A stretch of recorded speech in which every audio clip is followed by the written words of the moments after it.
Hello friends, আপনাদের সঙ্গে রয়েছি আমি সাধনা। খেলার দুনিয়ার সব খবর নিয়ে শুরু করব স্পোর্টস টাইম। আর শুরুতেই চোখ রাখবো স্পোর্টস টপ স্টোরিজে।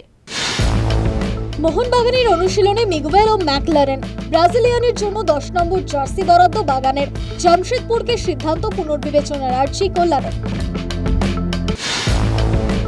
সমস্ত জল্পনার অবসান। রিয়ালেই থাকছেন ভিনিসিয়াস জুনিয়র। রড্রিকে নিয়ে টানাটানি রিয়াল বার্সার।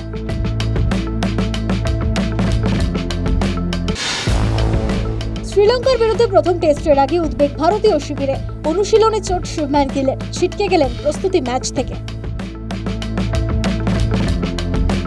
সোমবার গভীর রাতে কলকাতায় পা রেখেছিলেন মোহনবাগানের নতুন বিদেশি মিগুয়েল ফিগুয়েরা।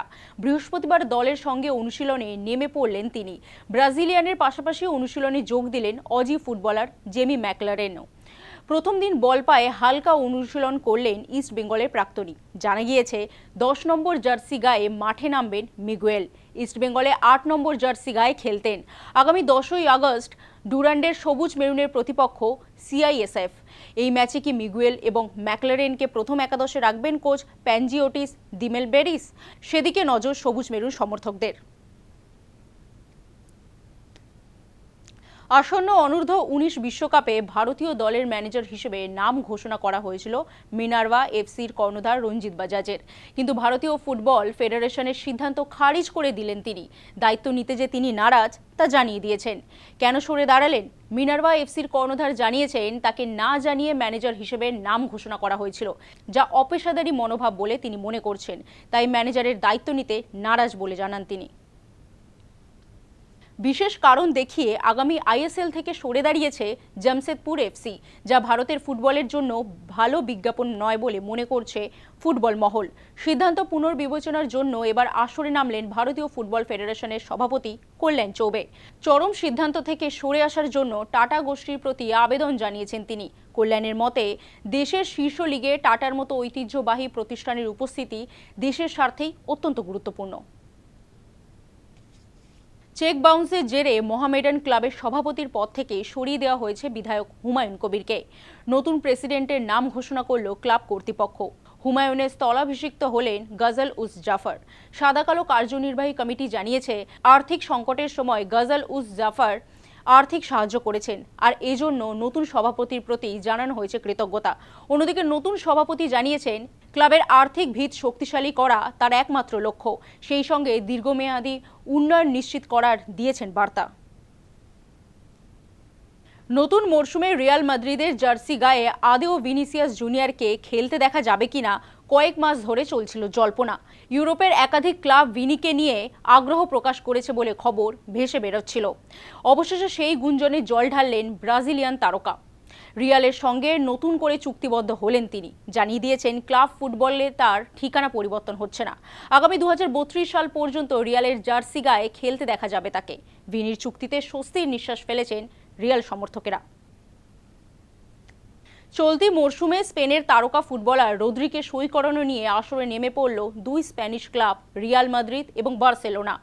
বিশ্বকাপে সোনার বুট জয়ী তারকাকে খেলানোর জন্য তার বর্তমান ক্লাব ম্যান সিটির কাছে আগেই তদবির করেছেন রিয়াল। এবার তারকা ফুটবলারকে পাওয়ার জন্য ইংল্যান্ডের ক্লাবের কাছে প্রস্তাব পাঠিয়েছে বার্সা। তবে এখন পুরো বিষয়টি নির্ভর করছে স্প্যানিশ ফুটবলারের ওপর। ট্রান্সফার মূল্য যদি সমান হয়, তবে রদ্রিকেই বেছে নিতে হবে কোন ক্লাবের হয়ে খেলবেন তিনি। ছিনতাইবাজের হামলায় প্রাণ হারালেন ফুটবলার। উগান্ডার ঘটনায় তোলপাড় ফুটবল মহল। মৃত ফুটবলারের নাম ডেভিড ওরি, বয়স 27 বছর। উগান্ডার প্রিমিয়ার ডিভিশন ক্লাব এফসির ভিলার অধিনায়ক ছিলেন। জানা গিয়েছে বাড়ির কাছে ছিনতাইবাজের কবলে পড়েছিলেন তিনি। বাধা দেওয়ার চেষ্টা করেও কোনো লাভ হয়নি। উল্টে ছিনতাইবাজরা রাস্তার পাথর কুড়িয়ে মাথায় আঘাত করেন।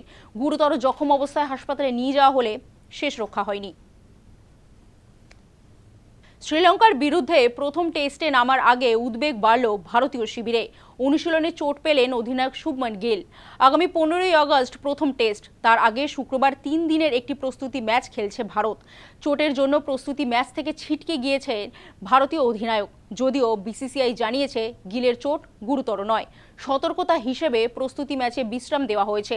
গিলের পরিবর্তে এই ম্যাচে অধিনায়কত্ব করছেন কেএল রাহুল।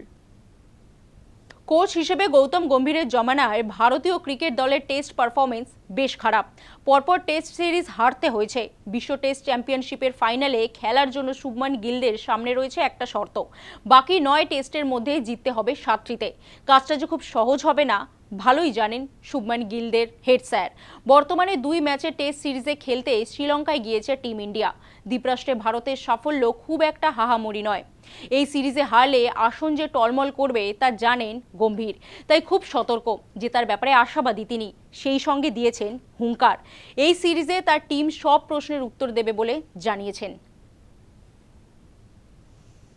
2 ম্যাচের টেস্ট সিরিজ খেলতে শ্রীলঙ্কা গিয়েছে ভারতীয় ক্রিকেট দল। আগামী 15ই আগস্ট প্রথম টেস্ট। এই টেস্টে নামার সঙ্গে সঙ্গে একটি মাইল ফলক স্পর্শ করবে টিম ইন্ডিয়া। টেস্ট ক্রিকেটের 149 বছরের ইতিহাসে তৃতীয় দেশ হিসেবে 600 টেস্ট খেলতে নামবে তারা।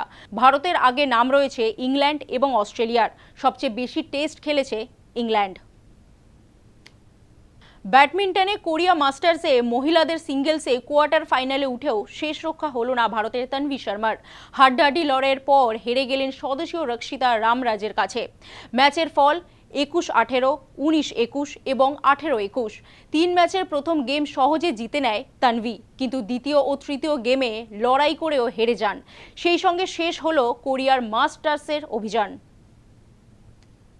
আগামী 15ই আগস্ট থেকে নেদারল্যান্ডস এবং বেলজিয়ামে বসতে চলেছে হকি বিশ্বকাপের আসর। তার আগে বিতর্ক তারা করল, এবার বিশ্বকাপে কোনো ভারতীয় আম্পায়ার বা টেকনিক্যাল অফিসার থাকছে না। হকি বিশ্বকাপে 28 বছরের ইতিহাসে এই প্রথম। 1998 সালেও হকি বিশ্বকাপে ছিল না কোনো ভারতীয় আম্পায়ার। স্পোর্টস টাইম আজকের মতো এই পর্যন্তই। অন্যান্য সব খবরের জন্য দেখতে থাকুন news time, any time, all the time.